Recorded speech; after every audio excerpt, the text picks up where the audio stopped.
Hey. This is The Rundown with Ramon.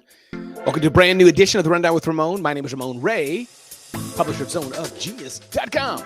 All I ask is 30 minutes of your time to give you the top 10 things you need to know to live your best life or start or grow your business. I hope your day is doing fantastically blessed and well. And you know what? If it's not, I hope the time you spent with me makes a difference in your life and that it goes boom, it goes just a little bit better. Thanks for watching me. Thanks for watching the show. I so appreciate it. Thanks for sending your comments, notes, suggestions, tips, ideas. You can DM me on Instagram at Ramon Ray Smart Hustle.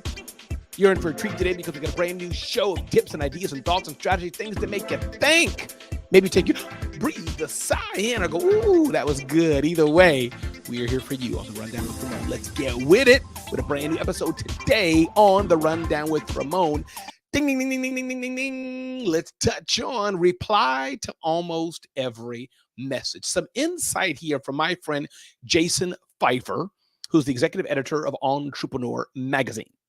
And he talks about why it's important to reply, to respond, to pay attention, to talk to people. Side note, my friend Glenn Lundy talks about that one of the things that was hard for him when he went through a period of homelessness was that he felt not seen. He felt not seen. He felt people didn't see him, that it was that loneliness. If you think of how God made us to be human to human connectivity, to want to hug and touch and kiss and be acknowledged, to be thanked. That's a really important thing. That's the human experience. In fact, even some animals get lonely. Dogs get lonely, right? And so he talked about, gave an example of The Rock. How The Rock was at a restaurant one day and I think somebody wanted a signature and he kind of walked off, and that happens, right? People are famous and it's tough to have signatures in your face and all those kind of things. I get it. But he came back, and I think it's my understanding that he was saying how lucky he was that somebody would care enough to come and ask for my autograph. So now The Rock responds to people. So, but that's not the point about The Rock, the very famous person. But there's a case, Jason says, we can all agree responsiveness is good. So are non-responsive people jerks? It's not that simple. I think one of three things is happening. One, organizational breakdown, says Jason Pfeiffer. Everyone has their own system for staying on top of things.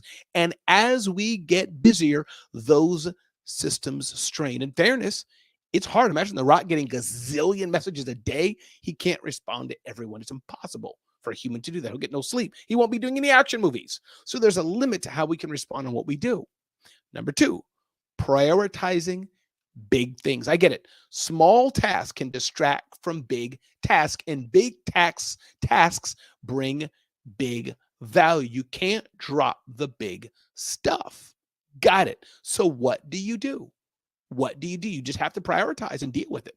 But number three, they think it takes too much time. And these are things that corporations may say, I just don't have the bandwidth. And you know what? It's oftentimes the case. But we can take small little times in our day to be grateful, to be thankful, to reply to people. It's much easier than you think, says Jason Pfeiffer. When I became editor-in-chief of Entrepreneur Magazine, my inbox exploded with requests. I felt a weight of obligation. But over time, I realized something. People don't expect me or you or anyone to give them everything they want. They just really appreciate being heard. Seth Godin does this well. He gets a lot of email and he can't respond at length to each one, but just saying okay, just saying thank you, just saying gotcha, that can make all the difference. So it's about being not just, it's about seeing people and making them feel felt, making them feel acknowledged. So what's the lesson, the moral of the story?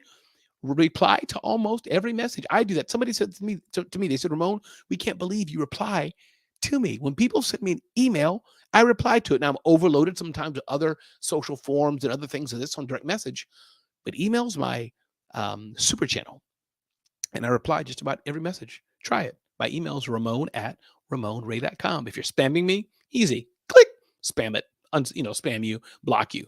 But if it's a genuine personal email, I'll reply. Ramon@ramonray.com. Test that out. Ding, ding, ding, ding, ding, ding, ding. 4 trends that are defining the new era of PR. 4 trends defining the new era of PR, says Sarah Evans, PR maven. These trends signify a transformative period in the world of public relations. Agencies that embrace these changes, employing advanced technology, focusing on meaningful engagement, specializing in strategic communications, and prioritizing efficiency, will lead the way in this new era. One is AI and predictive analysis, the new PR playbook. This is the new PR playbook using AI, infusing artificial intelligence and predictive analysis into public relations and more than just a trend. It's a revolution. Modern PR agencies leverage these technologies to foresee media trends, leveraging AI in your analytics and how you're measuring and how you're serving your customers. Number 2, Sarah says, depth of engagement over audience breadth. Gone are the days when the success of a PR campaign was measured solely by the size of the audience reached. Today, the quality of attention matters. The quality of attention matters. Number 3, strategic communications in tech PR. The tech industry presents unique challenges and opportunities in PR, especially in subverticals like cybersecurity, cloud, and SaaS. So strategic communications and tech PR. 4, efficiency and productivity beyond billable hours. The traditional model of billing by hour is being challenged. Modern PR agencies focus more on productivity and results than just the number of hours worked. I get it. The number of hours is easy. How many hours did you work? Do you work 10 hours or we're going to pay you for 10 hours of work? I get it. But maybe you worked 10 minutes of work and solved a $2 million problem. Consider. So leveraging the power of technology, leveraging the power of AI in public relations is a powerful thing. And I want you to think in your business, how can you use technology better in your business? Ding, ding, ding, ding, ding, ding. Again, my name is Ramon Ray, everybody. If you're just tuning in, my name is Ramon Ray, an entrepreneur, publisher of zoneofgenius.com, started 5 companies, sold 3 companies, authored 5 books, graduate of the FBI Citizens Academy, and more. And I'm here to serve you. All I ask is 30 minutes of your time to give you the top 10 things, 10 things you need to know to start or grow your business. Let's get with it. Number 3, want to learn AI? How can you learn AI? Guess what? AI can teach you. It's interesting what companies are doing. Companies are having to get their workforces up to speed on artificial intelligence and fast. And it's looking like AI itself may be teaching the actual class. Online teaching provider Coursera's trainings includes an AI-powered chatbot that can provide personal feedback to students. So it's interesting. People want to learn AI, but they're turning to AI to teach them AI. Generative AI's debut in late 2022 sparked a flurry of investment in corporate training programs designed to get employees grounded in the technology and familiar with topics such as responsible AI and prompt engineering. Let me just pause on there. Prompt engineering is powerful. Learning how to ask AI the right questions to get the right results that you want is a game changer. Learning how to get AI to give you the questions, the right answers, requires you to put in the right questions. So if you want to learn AI, well, AI can teach you. Ding, ding, ding, ding, ding, ding, ding. A personal brand versus a corporate brand. This is a question I'm often asked a lot. What is the difference, Ramon, between a personal brand and a corporate brand? My friend Mark Schaefer at businessgrow.co talks about this. Let me just give it to you, break it down. A corporate brand is that big corporate brand like Starbucks, Nike, Coca-Cola, Clorox, Procter & Gamble, et cetera, et cetera, et cetera. The personal brand is kind of somebody like me. Yeah, I've started a few companies. I have a brand, zoneofgenius.com. But at the end of the day, it's Ramon. At the end of the day, it's me. At the end of the day, it's me. The personal brand. Who I am, my smile or lack thereof, how I shake my hand, the tonality of my voice, how I show up in the world. That's the personal brand, and it's very, very important. The personal brand versus the corporate brand. What kind of brand do you have? What kind of brand are you pushing? What kind of brand is yours?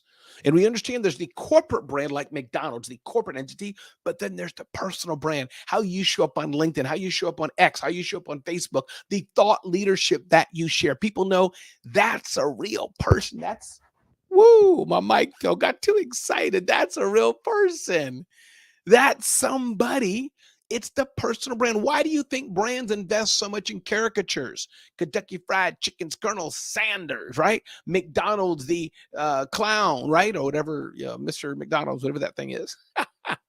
Why do they invest so much? Even Starbucks has the image of the lady. You get what I mean? So my point being is your personal brand matters. I wrote a book on it called Celebrity CEO. Check it out. Celebrity CEO. And this book is all about advancing your personal brand. So if you're an executive, if you're a small business owner, and you're wondering how you can leverage the power of personal branding for your business, it's a real thing, something that should not be ignored, because you're going to ignore it, in fact, at your peril. Personal branding is a real thing. And yes, I wrote the book on it called Celebrity CEO. So you may want to check that out. Building your personal brand is an important way to extend and to grow your business. Human connections in a digital world, how you smile, how you show up, is indeed a real thing. Ding, ding, ding, ding, ding, ding, ding. Number 5, can Apple's Vision Pro headset win over wary consumers? Listen, I'm not going to spend a lot of time on this, but it's interesting getting into the augmented reality, virtual reality world where you put on a headset, virtual reality headset, and you can kind of look around like you're in another dimension as you touch things and etc. And it feels very realistic. But at that price, $3,499, Apple hasn't disclosed how many headsets it sold, but the number is projected to be between 160,000 and 180,000. I don't know if that's a lot or not. I think it's for the digerati, those who have the powerful computers that can use it. But is it for you? Is it not for you? I don't know. But the point is that we're getting into these new things, and I think it's time. In fact, I must say it's time that we consider embracing these things. Now, some of you are trying to just get a basic computer, get your first computer, get your cell phone fixed. So I get it. There's this chasm between people who can afford these things and not. But those who can afford these things, it's pretty cool to try out. Some major companies such as Disney and Microsoft have announced their intentions to develop apps for the headset at the outset. Apple is on track to have more than 200 apps specifically made for the Vision Pro. You know what? I may get one to try it out and let you know what I think. Large mobile app developers such as Epic Games and Spotify have waged legal battles against the iPhone maker in recent years because people want to be able to have their own apps and charge their own money and not have to charge like a cut of 30% on the apps they create. So there's an interesting battle happening here, headphone or not, headset or not, virtual reality, augmented reality, what have you. The train's going to move. These things are only going to grow and evolve. The question is, will we embrace them or will we not? Again, if you're just joining, my name is Ramon Ray. This is the Rundown with Ramon. Thank you. I'm looking at you. Thank you for joining me on the Rundown with Ramon, where we ask for 30 minutes of your time to get the top 10 tips you need to build a better business. Let's move on with the Rundown with Ramon. Interesting piece here. I'm looking here. Simone Biles, I believe I'm pronouncing her name right. Simone Biles' 12-word response to the possibility of not making the Olympics is one of the best examples of emotional intelligence I've seen, says this article in Inc. written by Jason Aten. Simone Biles, somebody asked her, will you be going to the Olympics? And by the time you watch this, the Olympics could be over, and that's okay. The principle is long-lasting and forever. Simone says, this young Olympian, if I don't make it to Paris, it won't absolutely crush me. Yes, she'll probably be disappointed. Yes, she'll be a little hurt. But she's like, you know what? If I don't make it there, I'll move on. This is the mindset of a champion. When you're told no, do you crumble and get crushed in despondency? Do you fall like a wallflower and not do what needs to be done? Or do you rise? Do you rise? This is the question. Do you rise? Not everybody can do that. My friend Darren Sanders has an amazing song out called The Sun Will Rise. I'm not going to play the whole song, but I always like to bring back memories. I have permission from him to play it. Starting off there, Darian Sanders, rather. And he plays Simba in The Lion King on Broadway. but it's a powerful song that gives people hope. And when I think of Simone Biles, her response, she's talking about, if I don't make it, it's okay. It's going to be another day. It's going to be another time. In fact, I'm replacing it with a song for you, Darian Sanders. Listen to this one. A friend of mine, in the dark of the night. I'll be all right. Why? Here he goes. Listen to this. The sun will rise. The sun will rise. A brand new day. I'm not going to play the whole song for you, but it echoes how Simone Biles is saying that if I don't make it, it's okay. There will be another day. And I think that's an encouragement for all of us. How do we take adversity? How do we take disappointment? How do we take things that don't go our way? It's okay because the sun will rise. Congratulations to Simone Biles for an encouragement to all of us today. Ding, ding, ding, ding, ding, ding, ding, ding. How to achieve financial freedom by redefining wealth as an entrepreneur. Often we talk about wealth, often we talk about riches and fame and etc. But what does that really mean, writes Sean Kim. In a world driven by the pursuit of success and happiness, the term financial freedom has become a beacon of hope for many. But what does it take to achieve this? The best place to start is to answer the question, what is financial freedom? Crucially, this is not a simple number. The subjective nature of financial freedom means that the only person who attains it can verify its attainment. So what does it mean? The conundrum of more wealth means more needs. Anyone who's made a decent amount of money knows how quickly their expenses and living costs rise with a rise in lifestyle. For instance, buy a bigger house and start making more significant payments. Buy a better and more sophisticated car and pay more for maintenance. The more you have, the more it costs. This is true. So what are we going to do about it? The aim of financial freedom is not necessarily to stop working. That's called retirement. The aim is to work less and earn more. Thibault says essentially to attain financial freedom, we also need time freedom. If you're working your tail off, working your butt off like a dog, and you have no freedom, is that really freedom? If you're working, that's not really freedom if all you're doing is working. You want to do more than just work, I believe, right? Don't you want to live a life of abundance? Don't you want to live a life where you have time to enjoy the wealth you're making? And if to you, wealth means just an accumulation of money, but you're going haphazard in circles, I don't know if that's true wealth. But what do you think? DM me on Instagram, Ramon Ray Smart Hustle, Ramon Ray Smart Hustle on Instagram, and let me know what you think. What does it mean to be financially free? What does that generally mean? My name is Ramon Ray. This is The Rundown with Ramon. Interesting concept. You're adding a work trial to your interview process. I thought that was interesting. Reading it here from Lenny Rachitsky, Lenny's newsletter. I've noticed work trials have come up a few times in your podcast. I'm sold on the benefits and want to explore this at my company. What advice do you have for setting up a successful work trial process? So what exactly is a work trial? A work trial refers to a step in the interview process where candidates are asked to complete a project that's representative of the work they'll be doing in the role. Why do we call it a work trial? Well, it makes it obvious who to hire. It's frequently surprising how someone performs relative to what we thought in the interview about their skills, but then when we hire them, when we work with them, they don't work out well at all.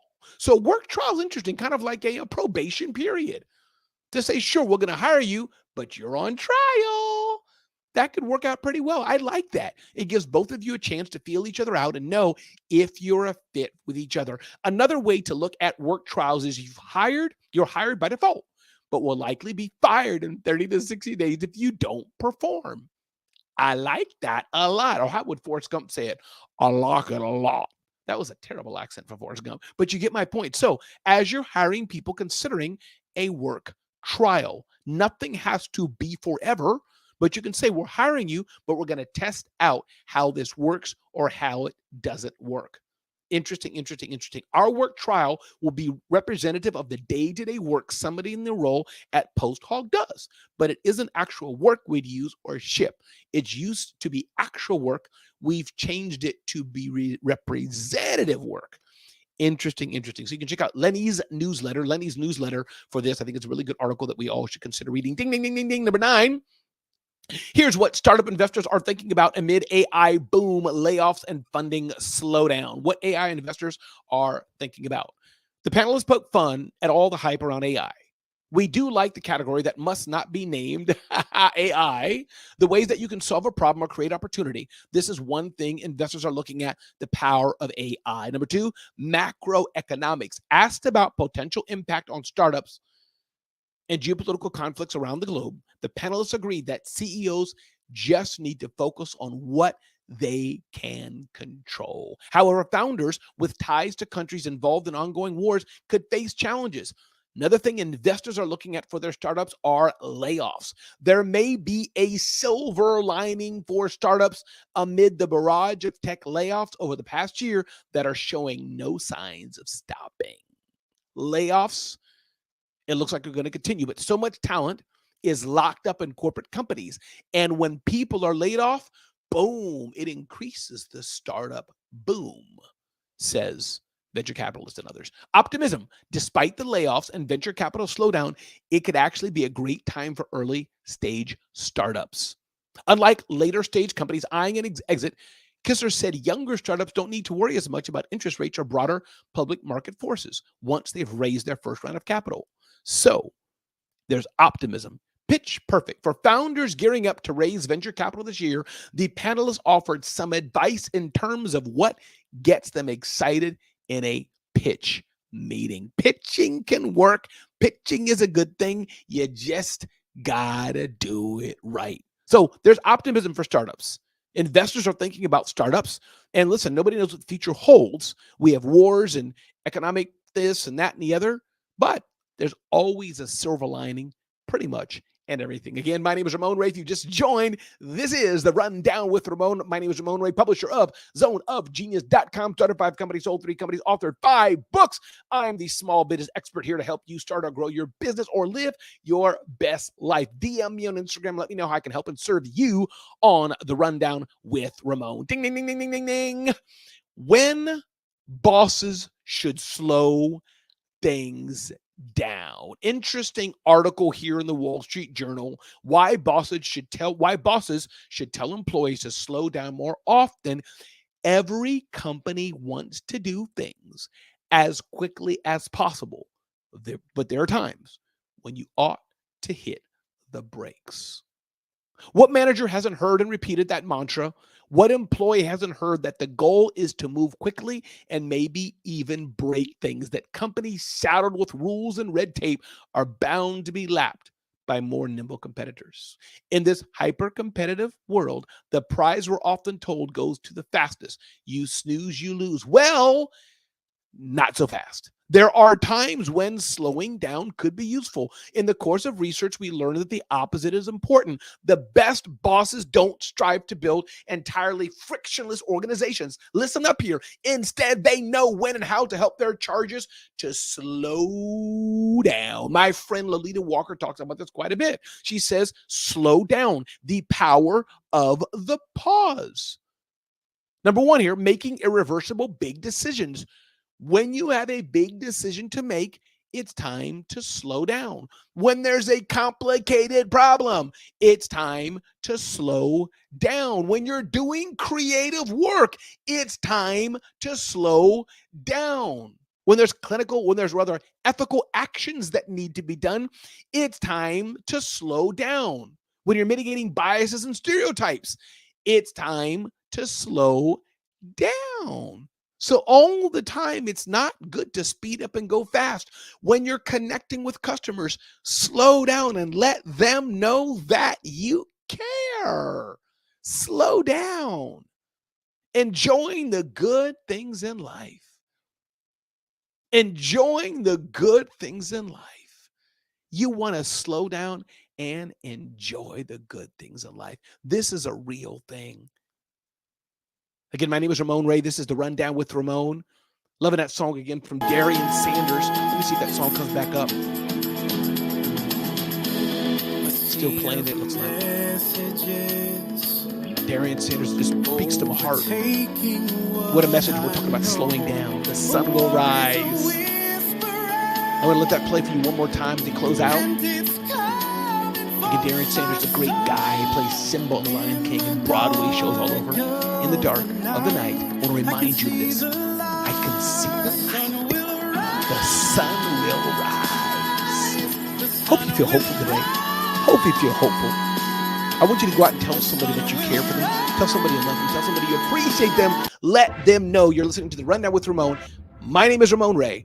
This is The Rundown with Ramon. Go make a difference. Go make somebody happy. Go ask for forgiveness. Go tell somebody that they matter. The world needs your voice. And hey, thanks for listening to The Rundown with Ramon. Don't forget to hit me up on Instagram, Ramon Ray Smart Hustle. Let me know what you're thinking, how you like the show. And I'll see you again next time on The Rundown with Ramon.